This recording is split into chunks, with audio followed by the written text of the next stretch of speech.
tunaiachilia kwa ajili ya maisha yetu na kwa ajili ya kunena nasi. Bwana, mchana wa leo tusaidie kukua, tusaidie kukua, tusaidie kukua Bwana. Tuwezeshe kuinuka katika maeneo yote ya maisha yetu.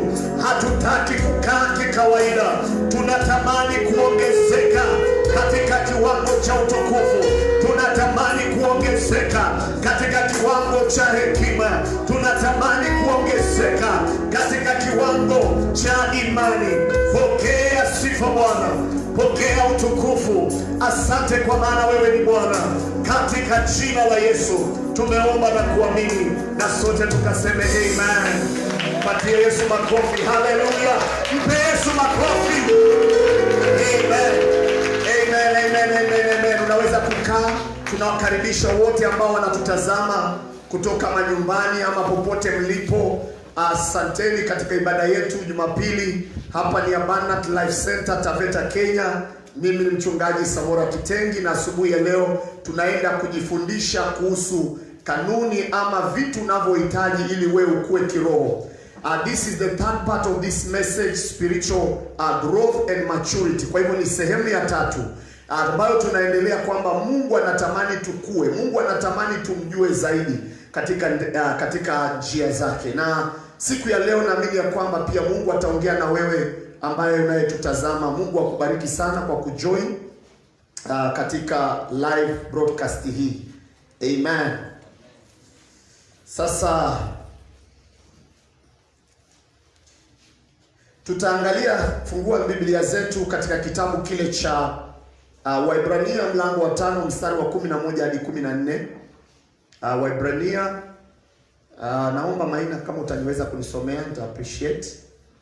Waibrania mlango wa 5 mstari wa 11 hadi 14. Amen. Nasoma Waibrania 5:11 mpaka 14. Inasema, ambaye tuna maneno mengi ya kunena katika habari zake, na shida kuyaeleza kwa kuwa mmekuwa wavivu wa kusikia. 12. Ndio. Kwa maana iwapasapo kuwa walimu, maana wakati mwingi umepita, nahitaji kufundishwa na mtu mafundisho ya kwanza ya maneno ya Mungu. Nanyi mmekuwa mnahitaji maziwa, wala si chakula kigumu. 13. Kwa maana kila mtu atumiaye maziwa hajui sana neno la haki, kwa kuwa ni mtoto mchanga. 14 inasema, lakini chakula kigumu ni cha watu wazima, ambao akili zao kwa kutumiwa zimezoezwa kupambanua mema na mabaya. Amen. Kwa hivyo Paulo anaandika kitabu cha Waebrania na anawashauri na kuwatia moyo kwamba wanafaa wao wamekuwa. Anasema sasa hivi mngepaswa kuwa walimu, lakini bado mnafundishwa mambo ya msingi. Anasema ya kwamba mnahitajika saizi muwe mnakula chakula kigumu, lakini mnakunywa maziwa. Nataka kusema hivi ya kwamba Mungu anatamani twende viwango vikuu katika kumjua. Anataka tukue kiroho katika kumjua yeye. Anataka tuondokee maziwa na tuanze kutafuna vyakula vigumu. Sasa kanisani leo wetu wengi wanakuja kanisani. Nilikwambia kuja kanisani si kukua kiroho. Unaweza kukaa kanisani miaka 20 na hausiwe, yani usikue. Unaweza kukaa kanisani miaka hata ama 10 na usiwe umefikia katika hali ya kukomaa. It depends on you. Na kile ambacho nilikwambia last time ni kwamba growth is not automatic. Spiritual growth is not automatic. Tunapoongea swala la kukua kiroho, si kitu ati automatic tu unaamka unajikuta umekuwa kiroho. No. Bwana Yesu asifiwe. Bwana Yesu asifiwe. So requirement moja ambayo ni ya kwanza ambayo ni muhimu ili wewe ukue kiroho, ambayo pia hii unapaswa kujiangalia na kujipima, ni ile kitu ninasema hivi ya kwamba in order for you to grow, you need to desire and commit yourself to growth. So hiyo ninaweza kuipeana jina niite Ninaita hiyo kwamba ni desire and commitment.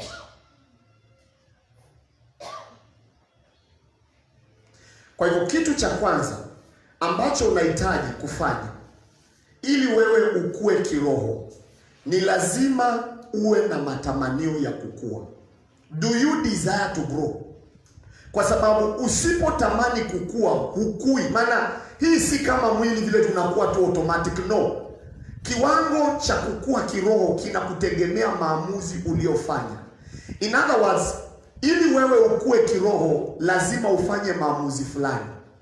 Sema, ili nikue kiroho lazima nifanye maamuzi fulani. Kwa hivyo cha kwanza ambacho unahitaji ili wewe uanze kukua, you need a desire and then you commit yourself to that desire. Wakati unajua kwamba ndio natamani kukua kiroho, nimetambua ya kwamba sijakuwa nikikua, nimekuwa mtoto wa kiroho, natamani sasa nifanye hatua ya kumjua Mungu zaidi. Sasa unapofanya ile commitment na kule kujitoa kwako kwa ajili ya kuona kwamba kile ambacho umetamani kinaweza kufanyika. Kwa hivyo nataka niseme hivi leo, Mungu atusaidie sote. Kuna maeneo fulani ambayo umejua kwamba hukui kiroho, but you can make a decision today that you commit yourself to grow. Unaweza kuamua leo ukasema, sijakuwa nikikua katika upande huu, katika kumpenda Mungu, katika kumtumikia Mungu, lakini leo najitoa, nafanya maamuzi ya kwamba nitafanya jitihada zote nione kwamba nimekua. So you need a desire. Ndiposa tunaweza kuokoka wote wawili leo, lakini kwa sababu ya bidii yangu ya kumtafuta Mungu na kutaka kukua, unapotufananisha baada ya miaka mitatu, utakuta mwingine amekua zaidi ya mwingine. Kwa sababu gani? Ni kwa sababu ametamani na pia amejitoa kwa ajili ya hilo alilotamani. Hasa shida ni kwamba wengi tuko na matamanio. Nikiuliza kila mtu hapa anataka kukua, si ni kweli? But nikuulize, ni mikakati gani umeweka ama kujitoa gani ambapo umejitoa kwa ajili ya kuhakikisha hayo ambayo unayotaka kukulia unakulia? Most of us, we do not have commitments. Unataka kukua, lakini tunapokuangalia maisha yako hakuna kitu kinachoashiria ya kwamba umejicommit kukua. Mgeukie mwenzako, muulize, je, ni nini ambacho umecommit kwa ajili ya wewe kukua? Maana kutamani nafikiri si jambo gumu sana. Kila mtu anatamani. Wangapi wanatamani kukua hapa? Unaona, kila mtu anatamani. Lakini nikuulize, katika kutamani kukua, ni kitu gani ambacho umekuwa ukifanya kuhakikisha kwamba unakuwa? Maana nikisema kwa mfano natamani kwenda Mombasa, ninaweza kutamani miaka 10 na sijaenda Mombasa, kweli ama uongo? Wakati nimetamani kwenda Mombasa, ni kitu gani ninachofanya ili kwamba nihakikishe Mombasa nitaenda? Sasa shida, watu wanataka Mungu, watu wanataka kukua kiroho, watu wanataka kukomaa, lakini commitment kwa ajili ya kuona kile cha Mungu kimefanyika ndani, hakuna commitments. Bwana Yesu asifiwe. Bwana Yesu asifiwe. Bwana Yesu asifiwe. Unahitaji commitments ama kujitoa kwa ajili ya kutimiza kile ambacho Mungu ametamani. Na hiyo hatutasoma, lakini andika Petro wa kwanza mlango wa 2 mstari wa 2. Hiyo utasoma mnyumbani. Petro wa kwanza mlango wa 2 mstari wa 2, wakati Biblia inasema kwamba mtamani maziwa ili kwamba mkakue. Kwa hivyo anaanzia na ile stage ya chini, anawaambia mtamani, desire the pure milk. Kwa hivyo hata ili kwamba yale maziwa unapoanzia pale mwanzo umekookoka, matamanio ni lazima. Je, unatamani kukua? Je, unatamani kwenda katika hali nyingine ya kumjua Mungu na katika viwango vya Mungu? That is number 1. You need desire and commitments. Nionyeshe kwamba unatamani kukua ama unakuwa. Nitakuangalia na nikwambie how much are you committed to the things of God. Maana wengi wetu tumejitoa sana kwa mambo ambayo si ya Mungu. We are so much committed. But when it comes to the things of God, hatuko committed.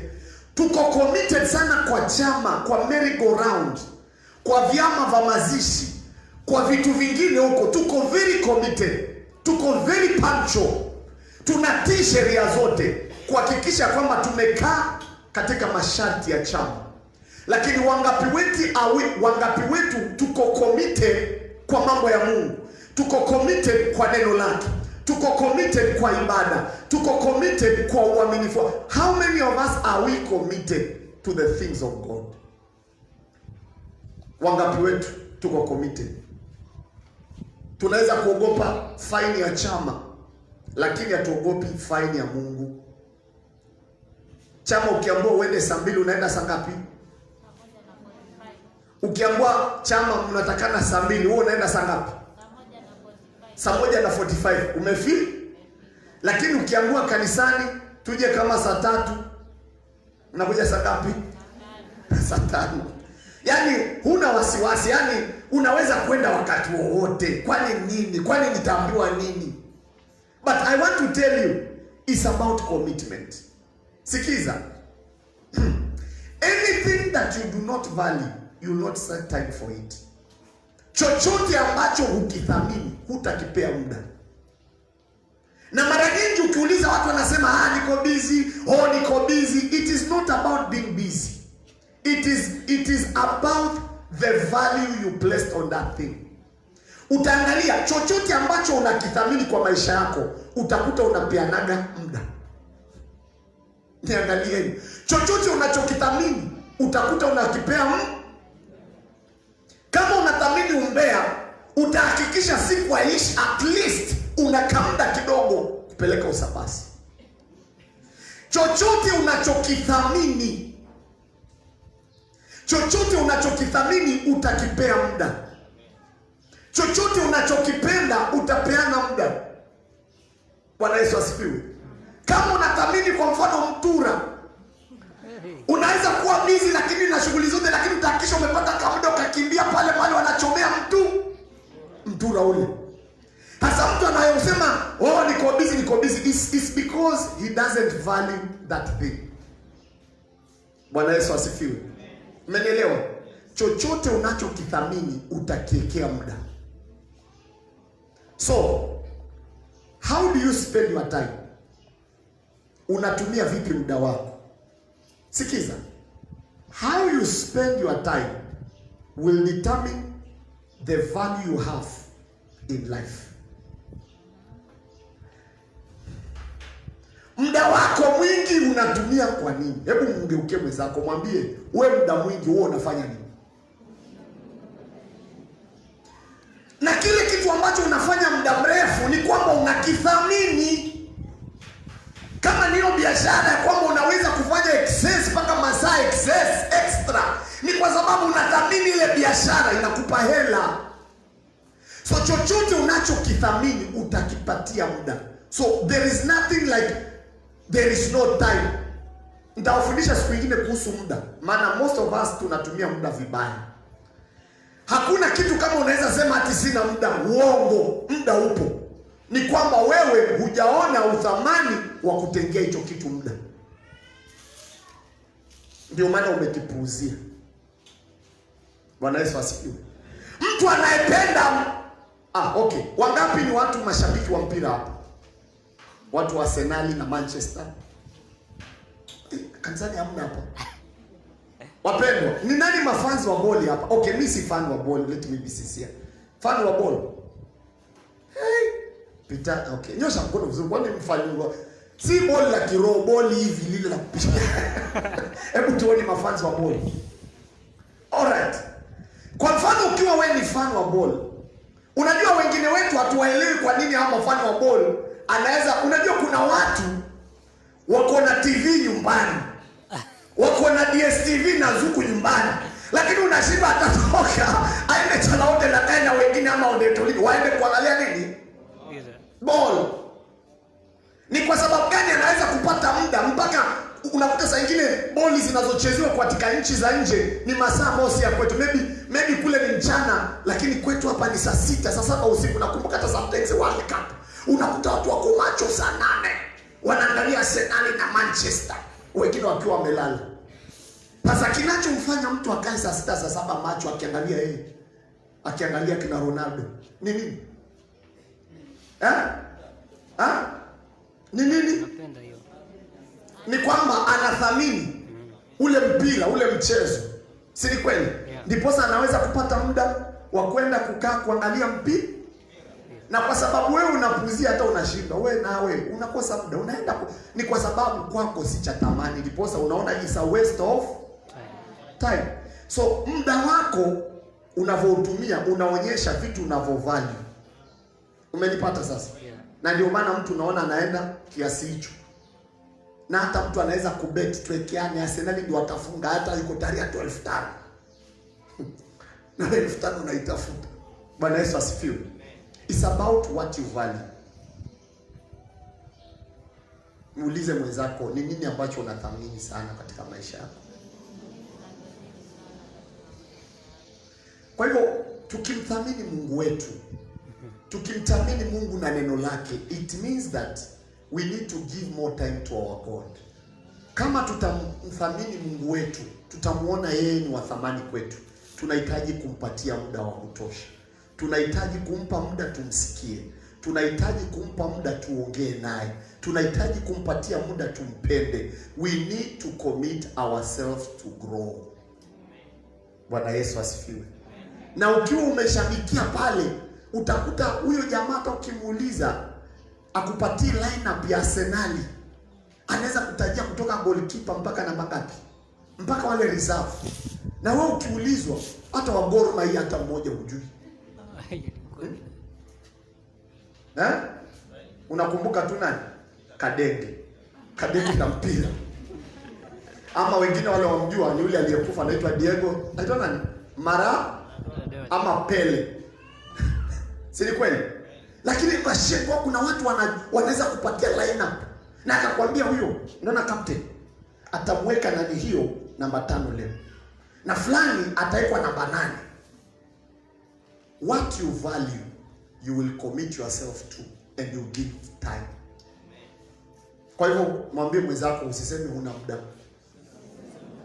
Mwambie usitudanganye kwamba hauna muda. Ni kwamba hicho kitu si cha thamani kwako.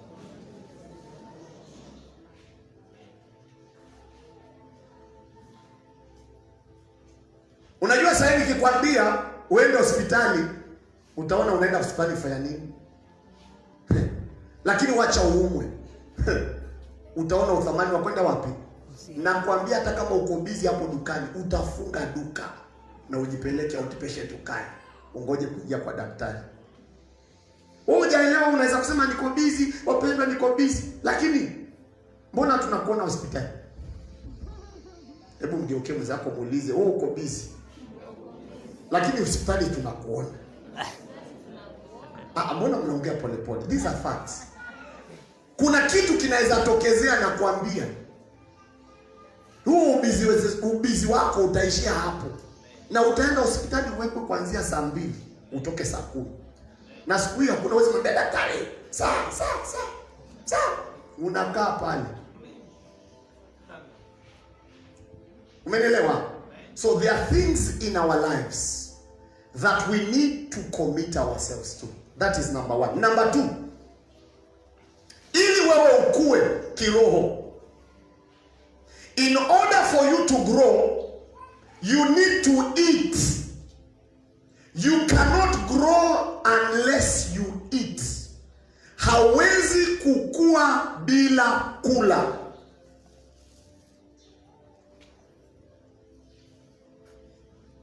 Na hiyo naita, na tunapoongea kuhusu chakula tunaongea neno la Mungu. The word of God. Chakula cha kiroho ni neno la Kwa hivyo you cannot grow unless you eat. Njia moja wewe kukua hata physically, hatukui bila kula. Na kama hauli ungekuwa umekufa. Leo una misuli, una mwili mzuri, umejaza, ni kwa sababu umekula. Bwana Yesu asifiwe. Wangapi wamekula jana?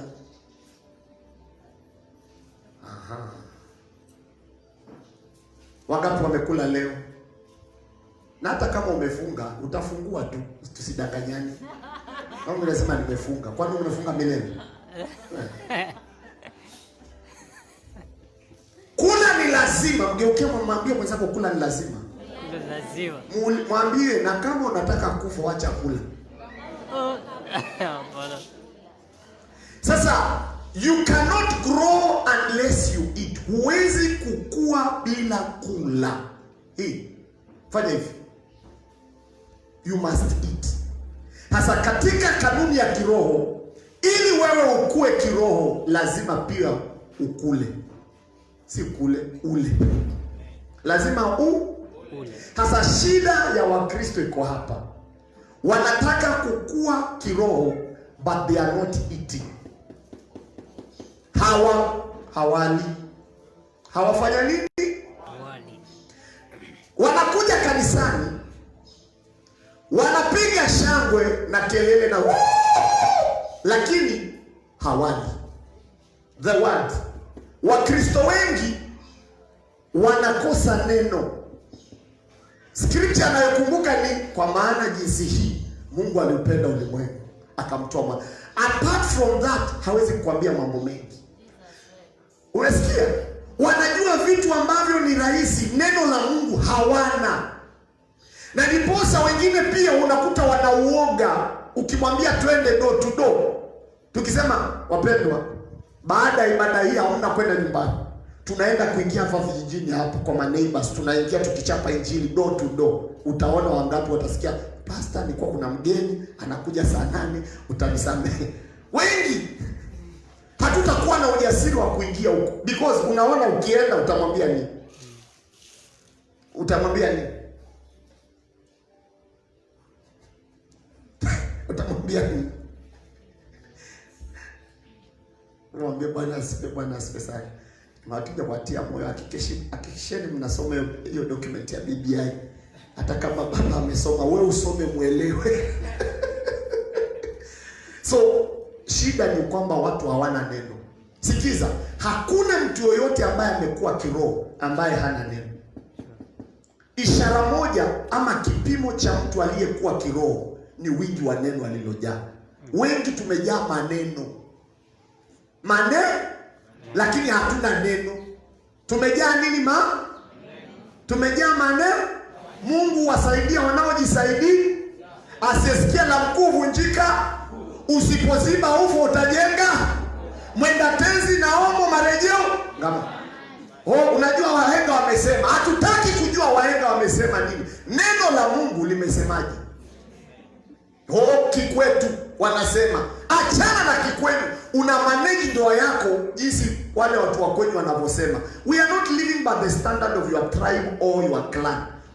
God's word is the standard. Mesikia? Neno la Mungu ndio kiwango. Hasa watu wamekosa neno la Mungu, wameweka maneno.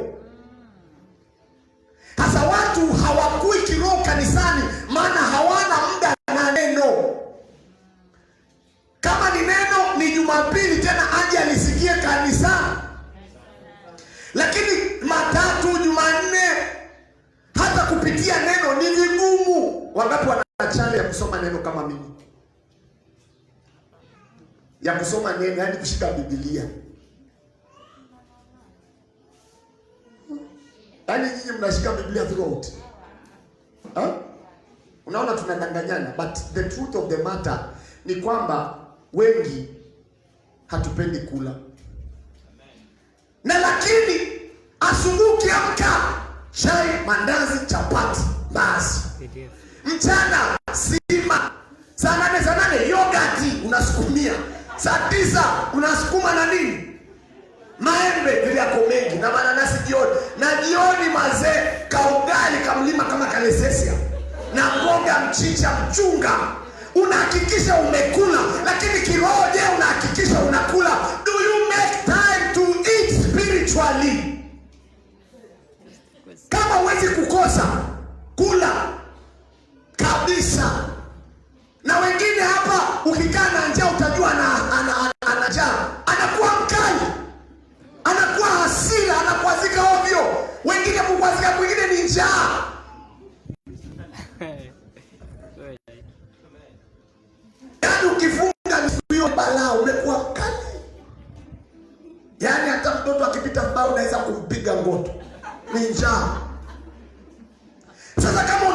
fanya bidii uhakikishe unakula. Hakuna siku unalala njaa unless umepanga kufunga. But automatic kama mwanadamu, you need to eat daily. You need to eat daily. Kama Biblia inasema kwamba mwanadamu hataishi kwa mkate peke yake. Unajua kula ni kila siku. It is very important neno la Mungu. Maana hapa kuna shida wapendwa. Neno hatuna. Mwambie mwenzako tuko na shida. Neno hatuna. Hatuna muda na neno. Uko busy throughout. Huwezi kukaa kusikia neno. Maana Biblia inasema ya kwamba mwanadamu hataishi kwa mkate peke yake. Mathayo 4:4. Mwanadamu hataishi kwa mkate peke yake, bali kwa kila neno linalotoka katika kinywa cha Mungu. Kwa hivyo kwa chakula cha mwili unaweza kuishi umbali fulani. Lakini kuna mahali unaweza kukitegemea chakula peke yake utoboe. Lakini Biblia inasema kwamba mwanadamu ataishi kwa kila neno linalotoka katika kinywa cha Mungu. You need the word of God for you to grow. Kukua kiroho hatukui na madio, hatukui na mafundi, hatukui na kidheri. Tunakuwa kwa neno la Mungu. If you are not eating, you are not growing. Kama hauli chakula cha kiroho ambalo ni neno la Mungu, usitarajie kukua. Utabakia yule jana, leo na milele, maana huli. Wengine wanaka kwa shako ya kiroho hapa. Marasi. Mnajua kashako? Mtoto wa kashako anakaaje? Tumbo kubwa, kichwa nywele zenyewe, yaani unakaa abnormal mpaka mtu anakuona. Sasa kiroho wengine tuko abnormal because we do not have balance. Sikiza. Fanya commitment leo. Kama kila siku mimi nakula neno la Mungu, angalau hata kama ni dakika 10. Allow the word of God in your heart. Maana imagine tungekuwa tuna take in neno la Mungu kila siku hivyo, tungekuwa mbali sana. Tungekuwa watu moto sana hapa. Shetani alipomfuata Yesu kumjaribu, shetani hakumkemea. Alimwambia imeandikwa, ikafika mahali shetani akamwacha. Yaani kuna kiwango cha wewe kujua neno la Mungu. Biblia inasema hivi, ukisoma kitabu cha Wakolosai mlango wa 3 mstari wa 16. Nisome Wakolosai mlango wa 3 mstari wa 16. Amen. Tasoma. Inasema neno la Kristo na likae kwa wingi ndani yenu katika hekima yote. Neno la Mungu, achia hapo. Neno la Mungu likae kwa wingi ndani yenu. Yaani neno lisiwe kwa uchache. Tena lisije tu likawa kama ni tourist. Biblia inasema neno la Mungu likae kwenu kwa wingi. Je, neno la Mungu linakaa kwa wingi ndani yako? Je, umeruhusu neno kufanya makao? Maana linaweza kuja na liende, but make the word of God, allow it to dwell in you. That's why the Bible says let the word of God dwell. Kumaanisha unaweza kukataa hilo neno kukaa kwa wingi ndani yako. Ndipo inasema tukubali kuruhusu neno likae kwa wingi katika mioyo yetu. Neno la Mungu.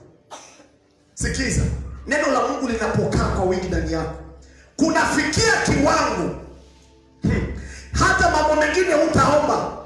Sikiza, Yesu hakuomba wala hakukemea shetani.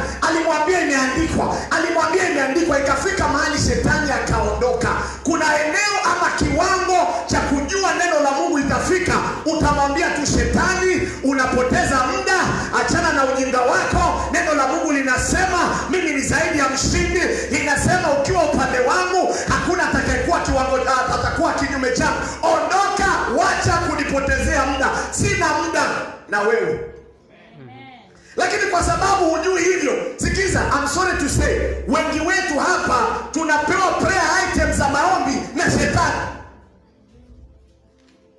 Wengine wetu hapa, kama si shetani ametusukuma akatupatia prayer point, we cannot pray. Unaomba maana madeni yamekuwa mengi. Unaomba maana umetishiwa. Unaomba maana umekuwa mgonjwa. Sikiza, mimi nimekataa. Sitapewa prayer point na pepo. Hapana. Nitaomba bila pasipo prayer point zake. Ngeukie mwenzako mwambie umesikia hiyo. Usiruhusu shetani akupe prayer point. Na unajua Mkristo ambaye anategemea shetani ampe prayer point, akiwa hana shida na changamoto haombi. Hutamwona kanisani. Lakini akibanwa utashangaa. Jumatano siku ya soko utamkuta hapa kanisani. Wednesday, Mungu atusamehe, maana umebaa. Lakini siku hiyo hata kama ni biashara unafunga.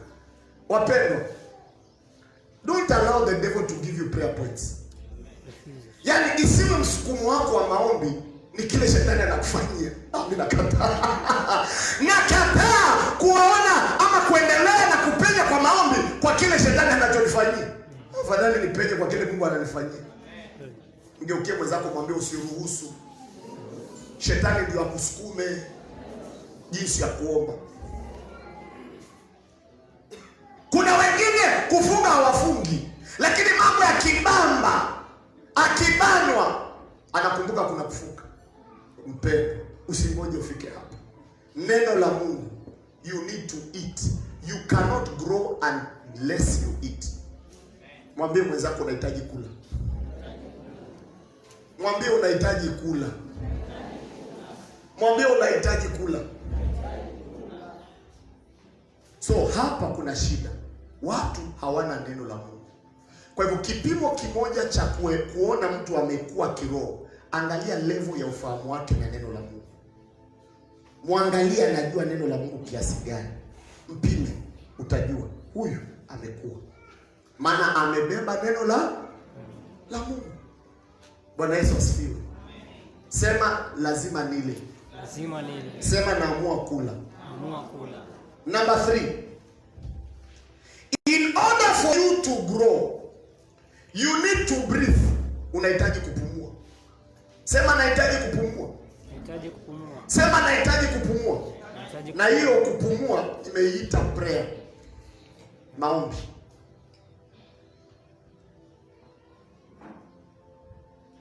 Maombi ni kuvuta oxygen.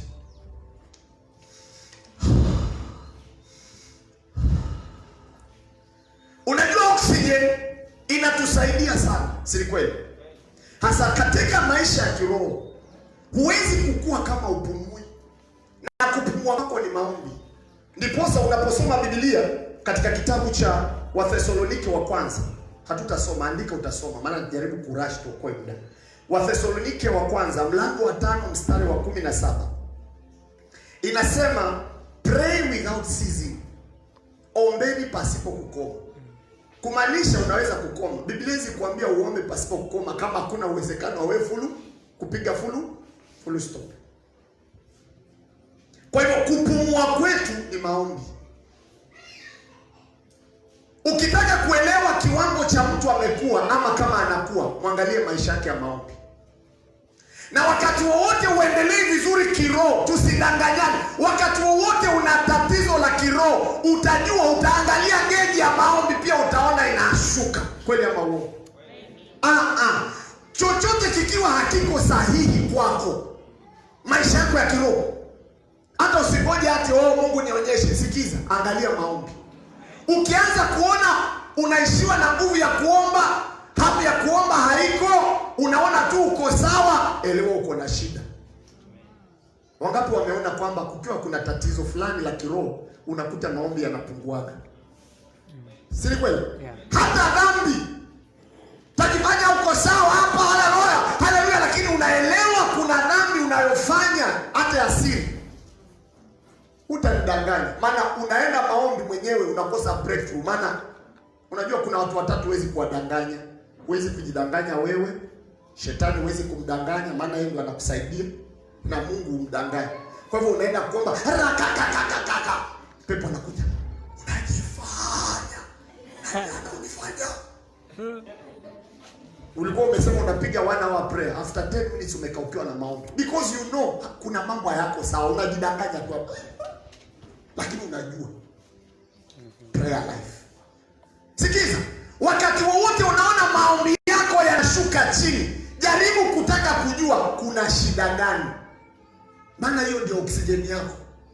Hiyo ndio pumzi yako, hiyo ndio hewa yako. Ndio maana nikauliza youth siku nyingine mkutano, nyinyi vijana, hebu niambieni ni nguvu gani mnayotumia nyinyi ndio muendelee kusimama? Maana siwaoni maombi. Sisi hapa tunapambana Jumatatu, Jumanne, Ijumaa, hatuwaoni na nyinyi mko tu sawa. Hebu tuambieni, hata mimi mniambie usiri basi, niache kuomba. Na wangu nipa jibu. Ama vijana mmejua hiyo siri?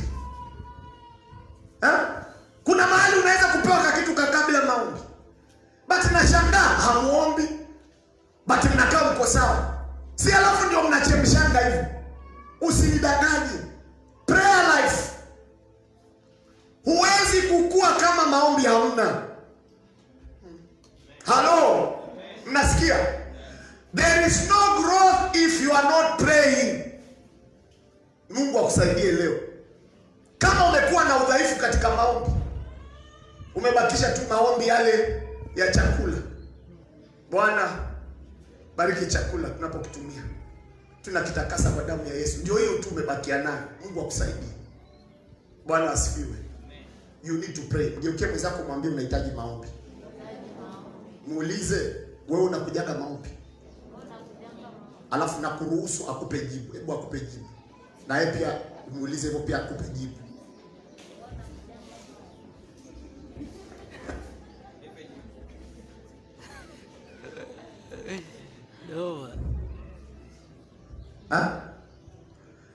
Mungu atusaidie kwa sababu shetani anatudanganya.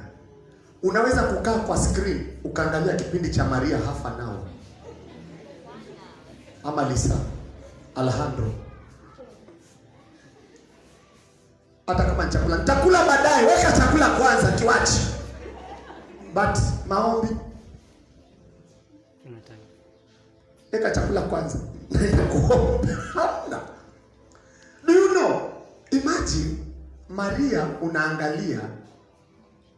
Nikuulize, Maria anakusaidia nini? Hebu nipeni jibu. Okay, siangalia hicho kipindi, lakini kwa wale ambao ni fans, hebu fans wa Maria tuone. Ni wengi ni wanainua. Okay. Ukiona hicho kipindi kinakusaidia kiroho vipi? Unasaidika kiroho? Kama ulikuwa unaombaga na ndimi baada ya kuona hivi la bradika baroga taka kakatekete, unakuta umepanda kiwango cha ndimi. Ni hizi ni acting. Na sometimes inakufanya unakuwa very emotional. Unaangalia mtu unaona paka machozi yanakutoka na kulenga. Ni kipindi bana, ni drama. Unataka kulia nini? Maskini ya Mungu. Si Mungu akusaidie. Unabebwa kabisa, unakuwa emotional. Nimeona watu wakikosana nyumbani kwa sababu ya kipindi. Mwingine anataka si kuona nini na mwingine anataka kuona hiyo soap. Kwa hiyo wanakosana. Kila wakati nataka kipindi changu nakosana. Watu wanakosana nyumbani. Watoto, baba na mama kunakuwa na vurugu kwa sababu tu ya kipindi. Kwa sababu ya kipindi. Na hao watu wengine wanaonyeshanga kwa hiyo soap kwamba they are very perfect. Ndoa yao imekamilika, wanakuonyesha ile mapenzi hujawahi ona. Mpaka wanaona wewe ukuoa. Wewe ni kama ulioleka. Wengine hawajaolewa. Wengi hawajaolewa na hawataolewa na hawataoa. Ni drama wanafanya. Wanakufanya mpaka unaangalia ndoa yako hivi. Unasema hii ndoa yangu inakaa kimorigo.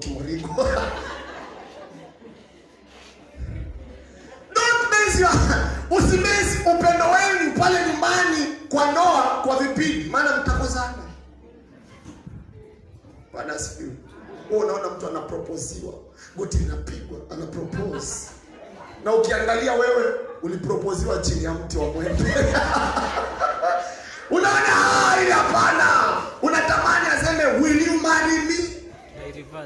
Na ukapoa karingu, unaona anavalishwa karingu. Wewe hata chocolate hapo kununulia. Na hata unashindwa uliingiaje box. Hebu mpatie Bwana Yesu makofi. Sasa unaweza angalia ukaona ndoa yangu ina pepo hii. Wao ndio wana pepo. Bwana Yesu asifiwe. Bwana Yesu asifiwe.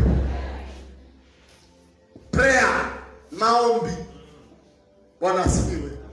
Tukiita mkutano wa extravaganza music kumsifu Bwana hapa, utaona kumeshona ndi. Hebu ita maombi. Utakuta siku hiyo ndio watu wanasikia wana kazi nyingi. Watu wapendi wapendo. Kwani mimi peke yangu, mbona mimi nina shida ya kuomba? Wangapi wanasema wana shida ya kuomba kama mimi? Ainua basi roho kuone peke yangu. Ni kazi. Bwana asifiwe. Wewe ukiambiwa uchague kuimba ama kuomba, utachagua kuimba, si ndio Yeah. Ni kwamba shetani anajua ya kwamba it is through prayer God intervenes. Ni kupitia maombi Mungu huingia kati. Na shetani hataki uombe. Let me tell you, kuanzia leo uelewe. Shetani hataki muombe. Bwana Yesu asifiwe. Hataki mfanye nini? Hebu mgeukie mwenzako muulize sasa.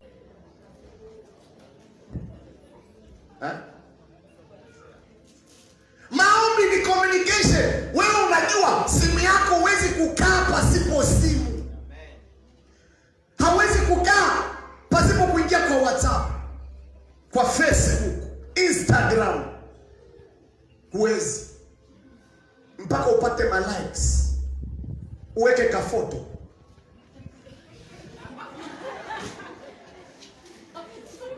Bwana asifiwe. Weke ka pose. Sisemi vibaya. Lakini unawasiliana, unahakikisha mawasiliano na simu ni mazuri. Lakini mawasiliano wako na Mungu kaputi. Kuja WhatsApp Mungu. Kuja WhatsApp. Kuja mchat. Sawa sawa. Kwa hivyo tumeongea kuhusu prayer. Number 4. Chapter 4. In order for you to grow, you need good hygiene. Ili wewe ukue unahitaji usafi. Unahitaji nini? Unahitaji usafi. Unahitaji kukaa clean. Sasa hii inaita holiness, utakatifu.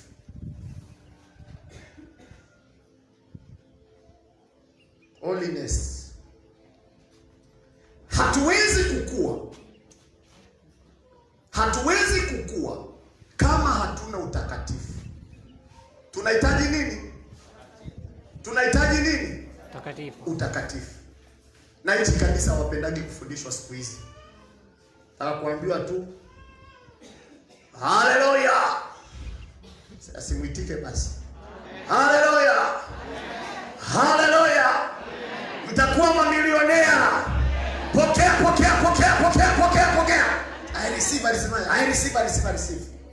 Napokea. Wewe unakuwa milionea wapi? Ulisikia wapi? Utakatifu hakuna. Maisha matakatifu hakuna. Unaishi Mkristo umeokoka, lakini your private life is not a clean one. Maisha yako ya ubinafsi si safi. Na wengine pengine hatujui, lakini kuna Mungu anayejua. Na majirani wako wanakujuanga. Majirani hawakujui? Majirani hawakujui? Mbona muongee? Majirani wanawajua ama hawajui? Na ni vile tu hizi sema nitakusema kwa pastor. Amen. Sikiza, kama tutakuwa kiroho, lazima pia tuangalie upande wa utakatifu tunaishi vipi. Bwana asifiwe. Bwana Yesu asifiwe. Huwezi kuniambia unakuwa kiroho alafu unakuja unachukua mume wa mwenzako. Halo? Ni kukua kiroho. Unakuwa unachukua mke wa mwingine. Ni kukua kiroho. Umenielewa? So we have also to grow in terms of our holiness. Unaposoma kitabu cha Waibrania mlango wa 12 mstari wa 14. Hebrews chapter 12 verse 14. Waibrania mlango wa 12 mstari wa 14 inasema hivi: tutafute amani na watu wote, na pasipo utakatifu hakuna kumuona Mungu. Haijalishi unaomba kiasi gani, haijalishi umejaa neno kiasi gani, unahitaji utakatifu, maana pasipo huo hakuna kumwona Mungu. Lazima tuishi maisha matakatifu, lazima tukae wasafi. Bwana Yesu asifiwe. Ugeukie mwenzako, mwambie unahitaji usafi wa kiroho. We need to live a holy life. Okay, number 5. Number 5. In order for you to grow, you need to be in a family. Ili wewe ukue, unahitaji kuwa katika familia. Sema familia. So ninapoongea kuhusu familia, hii point nikaita you need fellowship. Fellowship. Ushirika. Nisomee kitabu cha Waebrania 10 mstari wa 25. Waebrania 10 mstari wa 25. Amen. Tasoma. Wala tusiache kukusanyika pamoja. Wala tusiache kukusanyika pamoja, kama ilivyo desturi ya wengine. Kama ilivyo desturi ya wengine. Tuachie hapo. Unaona? Kwa hivyo anasisitiza kuhusu fellowship. Anasisitiza kuhusu ushirika. Anawaambia tusiache kukutana. And that's why umerealize kuna maombi unaweza kuomba nyumbani. Lakini kuna mengine haombeki nyumbani. Ni lazima uje katika ushirika tuombe kanisani. Kama uliona kuna vitu vilikuwa kuna vigumu sana wakati wa corona, wakati watu walikuwa nyumbani. True or false? Lakini tuliporudi kanisani tukaanza kuomba, mambo yakaanza kubadilika. True or false? Kwa hivyo ushirika.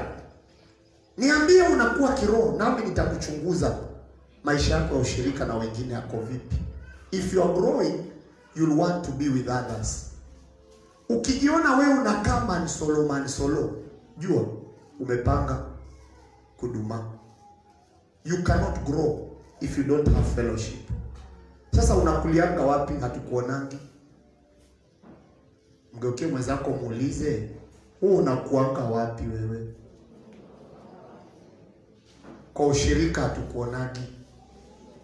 Mbona mnaongea polepole? Nimesema umwambie, si kwamba ni lazima ni kweli. Wewe mwambie vile nimesema. Mwambie ushirika ukujagi. Kukutana kwa kanisani huji. So, asiwache sema spiritual. Pastor, mimi niko na anointing. Hiyo anointing yako bure kama hakuna fellowship. Unahitaji wengine. We need others to grow. Mnasikia? You need others to grow. Unahitaji wengine kukua. Kwa hivyo usipuuzie ushirika. Wakati watu wanasema tukutane mahali fulani, kina baba tukutane, kina mama tukutane, usipuuzie ushirika, maana ni mojawapo ya kanuni ama kinachohitajika ili wewe ukue. Hello? Hello? Na kwa kweli, to be very sincere, unajua kabisa huu mkutano hujani, na kusema kweli kabisa ni kwamba hujaamua kuja. Ungetaka ungekuja. Na unaweza kudanganya mchungaji niko busy. Uongo. Unaweza kupita kwa mtu mpige story hata nusu saa. Si ungekuwa umekuja hiyo hafa nao ukaomba. Hello? Mbona leo? Hello? Umefanya hivi. Umeelewa? Usidanganyike hapa, pastor tuko busy bwana. Ushirika ni kitu muhimu. Kukua unahitaji nini? Ushirika. Unahitaji nini? Ushirika. Unaona kama hii sasa ni ushirika utayari. Kwa hivyo tayari hii ni atmosphere ya sisi kukua. We are growing together. Sasa huwezi kufananisha na mtu aje kanisani tupige hivi mwaka mzima, yeye akae nyumbani na ameokoka na anaongea na ndini mwaka mzima. Tuje tufananishwe, hatufanani. Maana kuna nguvu ya ushirika. Mungu huachilia wakati tunapokaa pamoja. Kwa hivyo Biblia inasema kwamba tusipuuze ushirika kama vile wengine wamekuwa wakifanya. Kama ni vijana, ushirika wenu, jamani, msipuuzie. Sijione unajua wengine wanaona hao vijana wana shida sana, si tuko sawa. Hao wenye shida wacha waende mkutano. utashikwa, utanaswa. Usijione kwamba uhitaji Mungu. You need God. Na Mungu awabariki. Nimeona vijana wengine hata wako na kazi zao, lakini wanajitahidi. Kama ile Thursday kwa fundisho ambalo ninafundisha, wanaacha kazi zao wanakuja. Mungu awabariki kwa sababu hiyo. Si kwamba tu kuna kitu cha kufanya, ungefanya, lakini umeona mafundisho ni muhimu zaidi. You can sacrifice. Vitu vingine, ask me the level of your commitment. I will show you the level of your sacrifice. Niulize kiwango chako cha kujitoa, nitakuonyesha kiwango chako cha kujitoa dhabihu. For every commitment there's a price to pay. Amnielewe, naongea Kigreek. Kwa kila kujitoa kuna gharama ya kulipa. Lakini swali ni hili, are you ready to pay the price? Unataka kuwa mhubiri mkubwa, unataka upako. Huo upako unataka kuupatia sokoni. Halo? Kuna watu wanataka watumike na Mungu hapa. Hata akija mbele za mtu akimwambia fanya, anaanguka. Lakini ni nini ambacho unachofanya kuchangia kile ambacho unachotaka? Wananikanyagia, hawanipi nafasi, kuna kitu ndani yangu. Ati? Sijasikia vizuri. Kuna kitu ndani yangu. Kuna kitu ndani yako. Nani anakukanyagia? Mimi sikukanyagi. I can't. Unataka kutumika na Mungu na mkutano hatukuoni. Unataka kupewa uhubiri. Uhubirie miti ama unataka kuhubiria kina nani? Hatukuoni mikutano. Hauko mikutano yetu. Sikudanganyi, sikupi. Nimesemaje? Sikupi. Sikuonani mikutano yetu. Yaani sisi ndo tuna shida hapa, tunakusubiria tu kae huko kwa huko chini ya mbuyu, alafu kija tu sisi ndo tuna shida. Unakuja kaa hapa. Bwana Yesu asifiwe. Mnaelewa lakini? Yes, we want to see your commitment. Wewe unataka kusikizwa ukisimama. Haleluya. Haleluya. Watu wakusikize, lakini wewe unakaanga kusikiza wengine. Wewe unapenda kuhubiria wengine, wewe unapenda kuhubiriwa.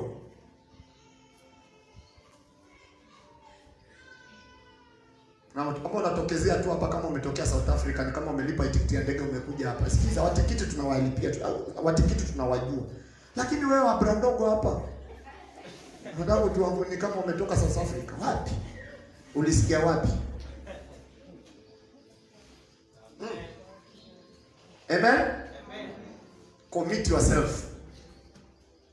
Si afadhali nakwambia ukweli. Kama unataka nikwambie. Amen. Ama na namna gani? My friends, namna gani? Ama namna gani my friends? Ndio hivyo. Mjipange, fellowship, ushirika, tokezea uonekana. Watu wakiwa na shida, jambo fulani huendi. Lakini lako, anenwa, wananiacha. Wewe ndio umewaacha. Mbona ujishughulishia wengine lakini ya kwako unataka washughulike? Tujiangalie pia.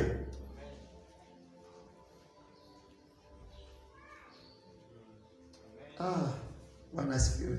Amen. Niko rohoni. Niko rohoni. Yep. Ushirika.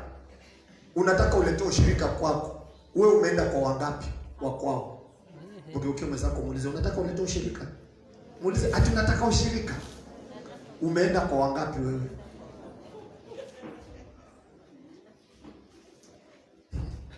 Bwana asifiwe. Let us be real. Unajua wanasema, sitaki kusema wahenga sasa. Wanasema sijui mshale ni mchuku wapi? Kwa nguruwe, lakini kwa mwanadamu? Kwa mwanadamu ndio mchungu. Kwa nguruwe ni kwa wengine haikusumbui, lakini kwako hapo kanisa siendi.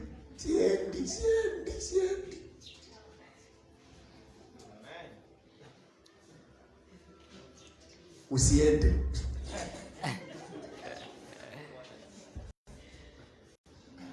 Nafikiri ndio napoteza.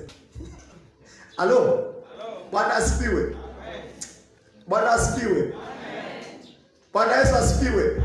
Unajua nimekuja kujua hata mimi mwenyewe sijaitiwa kila mtu by the way. Hai. Sijaitiwa watu wote hapa Taveta. Kuna wale few, sema few. Sema few. Kwani Biblia imesema nini? Wengi wameitwa lakini wachache wamechaguliwa. Sasa hilo ni fumbo. Okay. Tuko namba 6. In order for you to grow, you need regular exercises.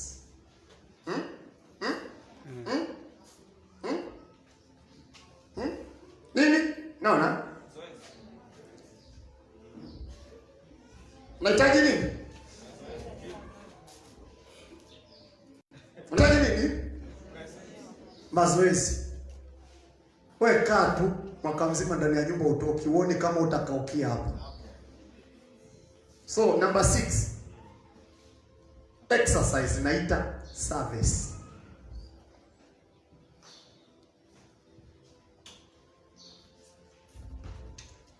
Ama service unaweza pia kuweka stroke. You need to serve God ama you need to do ministry. Na shida hii ni hii kwamba wengi wetu, hebu nisomee hii basi, Waefeso mlango wa 2 mstari wa 10. Waefeso mlango wa 2 mstari wa 10.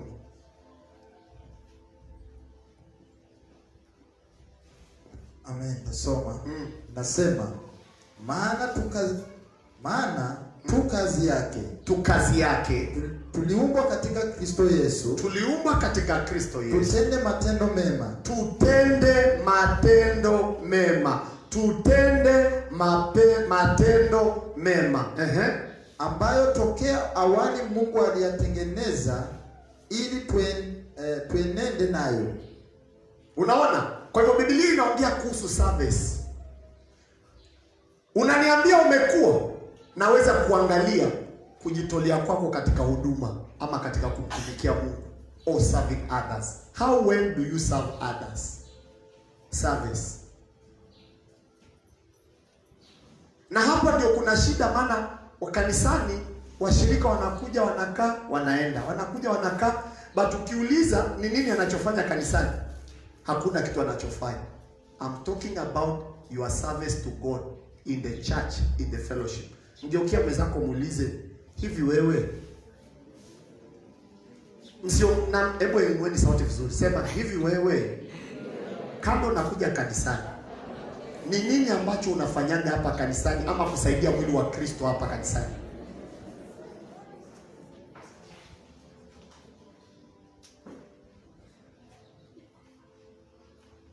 Ni nini ambacho ukiulizwa umefanya katika kujenga huu mwili? Tena Mungu atusamee, wengine tunabomwanga.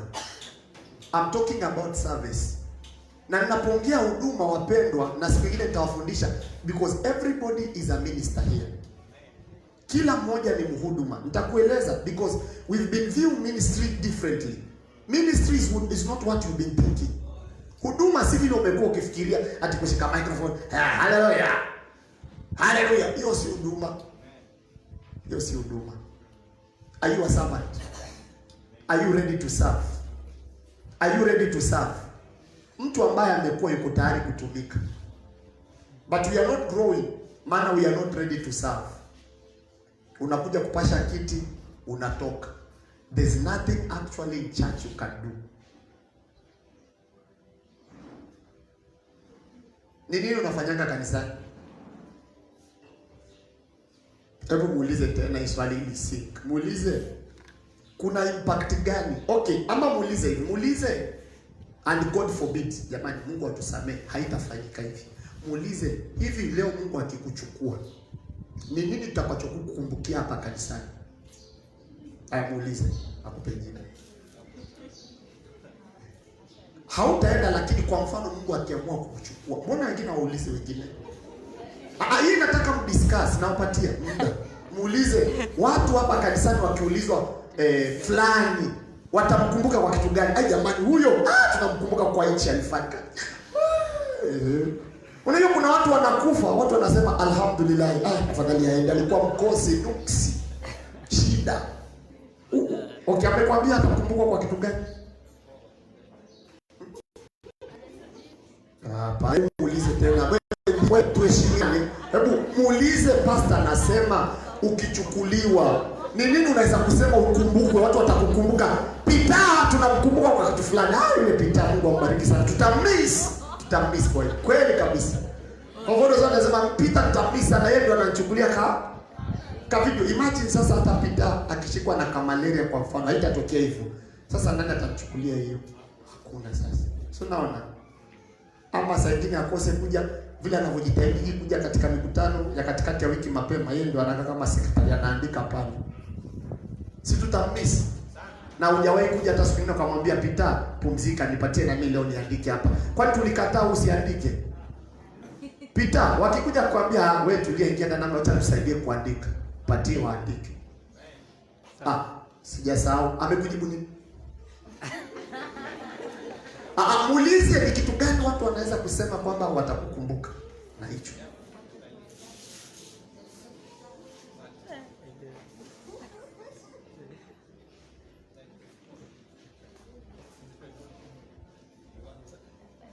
Tujiangalie kabisa.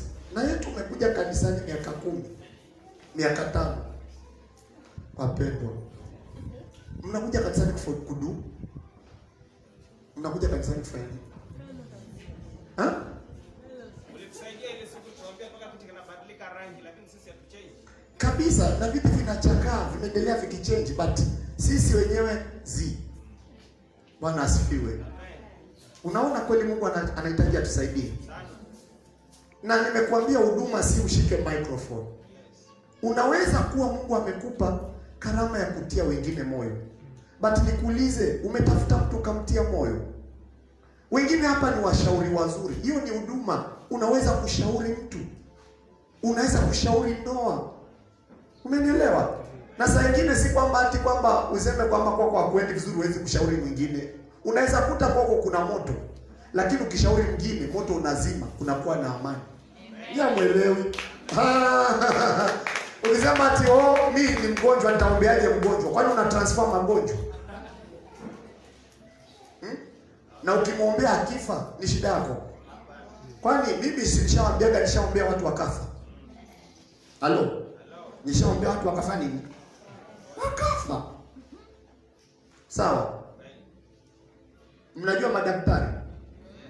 Kazi yao madaktari kufanya nini? Kutibu watu, si kweli? Na nikuulize, hao madaktari wa kuwatibu wanakufa au hawakufi? Sasa mbona unanionea madaktari wakifa ni sawa wamekufa? Mimi pastor nikikuombea ukifa, unaniona sina upako. Pata ufunuo. Kazi ya daktari ni sawa na yangu. Kwa hivyo mimi sijali nitakuombea, lakini ukifa kaulize daktari wanatibu na wanade. Usisumbue.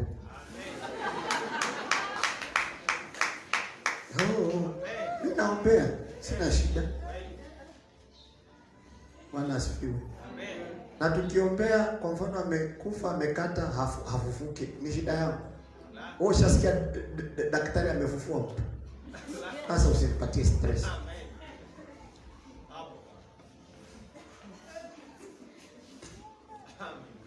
Amen. Aitwa Samora. Amen.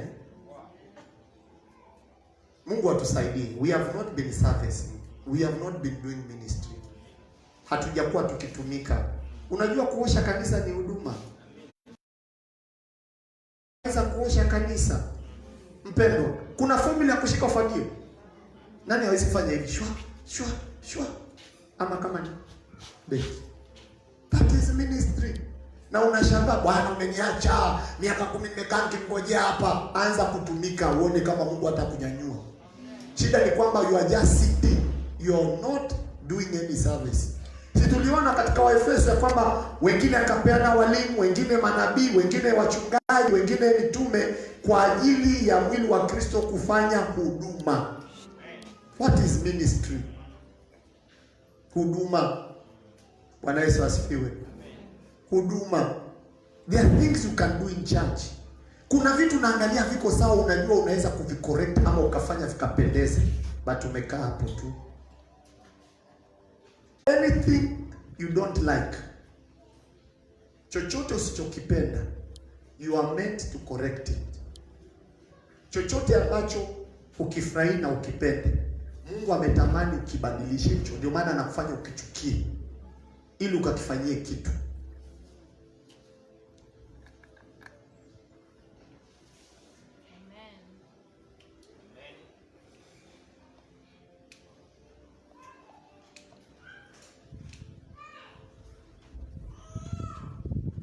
Ndio maana hata nimeoa, nilichukia kukaa peke yangu. Amen. Nikafanya nini? Nikaoa. Siendelee tu kuchukia kukaa peke yako na hakuna kitu unafanya. Lakini usifikirie kuoa wewe kijana na hujajipanga. Niliwaambia hivi, unasema Mungu nipatie kijana mzuri, anakupenda Bwana, nipatie the right man. Sema the right man. But nikuulize, are you the right woman? Wewe ni mzuri. Wewe ni mzuri. Na unataka mke mzuri? Mume mzuri. Na wewe mwenyewe uko na malenge. Nilisema hivi, jinsi unavyotaka yule mwingine, Mungu akusaidie uinvest kwamba Mungu, naona ule uzuri niko nao huu, nipatie uzuri kama huu. Na kama unakaa vibaya, mwambie Mungu pia hivyo hivyo, niletee size yangu.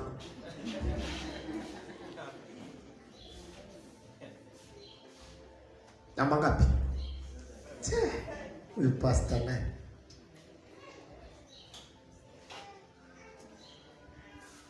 In order for you to grow, you need time and patience to develop. Hiyo naita process.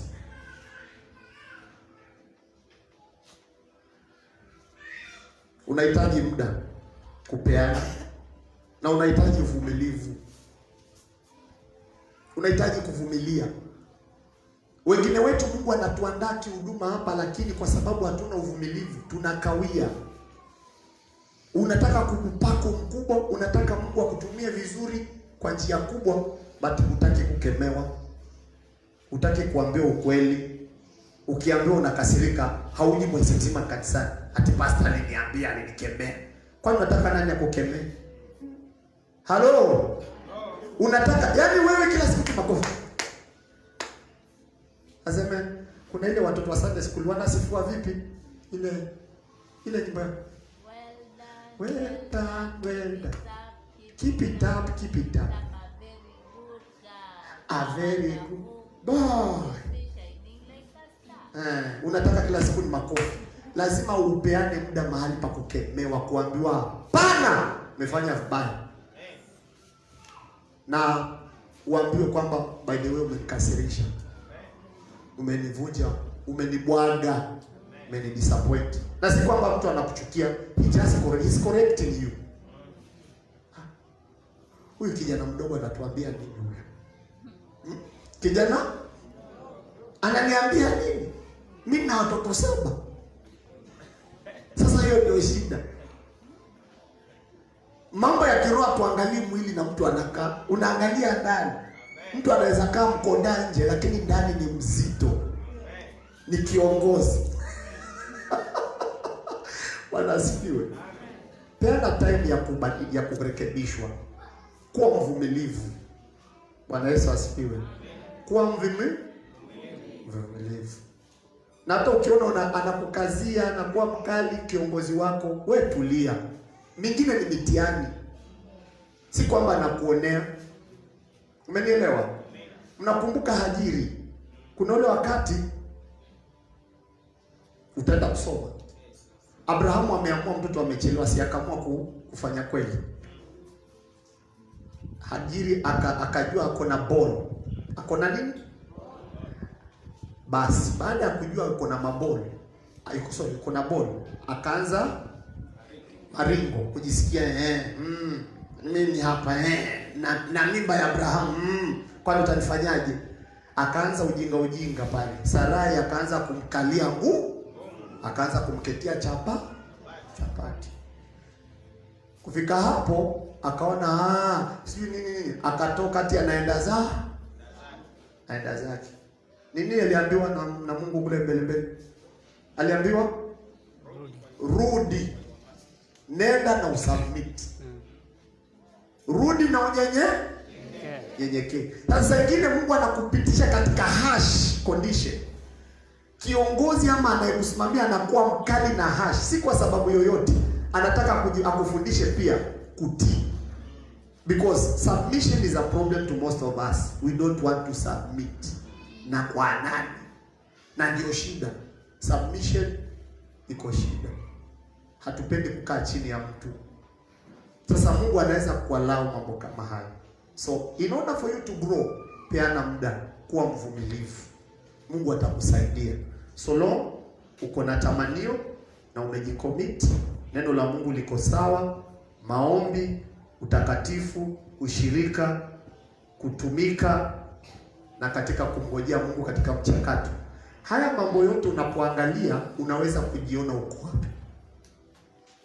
Where are you? Muangalie mwenzako, muulize wewe uko wapi? Kama unataka kujua unakuwa ama hujakuwa, angalia haya mambo. Na kuanzia leo useme mimi nimekataa tu kuja kanisani. Nataka kuja kanisani niwe na impact. Kuna kitu naweza kufanya katika generation yangu. Kuna kitu naweza kufanya pale nyumbani, pale mahali biashara unapofanya. You can grow and you can show Christ hapo. There is something you can do. Bwana Yesu asifiwe. Bwana Yesu asifiwe. Bwana Yesu asifiwe. Kwa nini kama vitu fulani ni watu wachache? Ni kama ashari ni ya watu specific. Yaani huwezi fanya ashari wewe.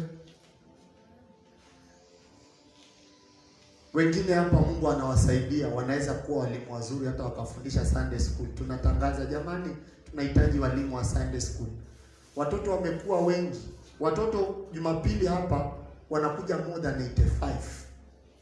Wewe imagine 85 kulingana na hiyo register. Na wengine si wa kanisa letu, wanaenda kuambiana kile wanachofundishwa hapa makanisa mengine. Tumepata watoto wanatoka paka darajani na si washirika. Ambaso tunasema tunahitaji walimu wengine. Si kwa, wanakuwa overwhelmed. Bwana Yesu asifiwe.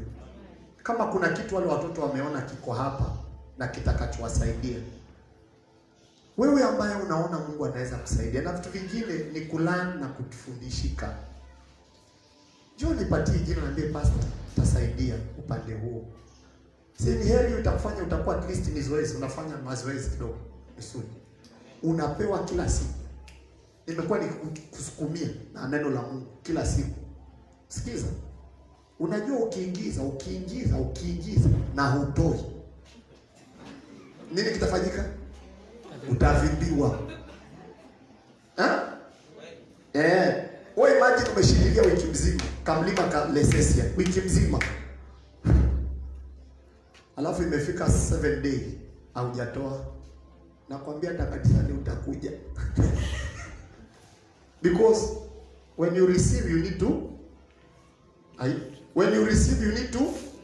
lazima upeane. Lakini maneno yote mahubiri nimekuwa nikikuhubiria, umekuwa ukipeana nini? Sasa jamani, tusiwe na kuvindua kiroho. Naona tunahitaji kusafisha matumbo zetu. Bwana asifiwe. Hii neno ni dawa. Anza kuachilia. Bwana asifiwe. Na usiachilie kadogo, achilia kwa. Ni kama ndovu ikikula sana. Unaona ile inaachilia ni kubwa. Huwezi kuwa ati ndio ndovu imekula alafu inaachilia kama mbuzi. Itajua ina ugonjwa hii. You have got potential, capacity. Achilia kile Mungu amekupa. Be a blessing to somebody. Bwana Yesu asifiwe. Mtumikie Bwana kwa eneo lolote uko nalo. There is something you can do in the church. Usiseme mimi sijui kuhubiri, sihitaji kuhubiri. But you can do something to be a blessing. You can do something to build this church.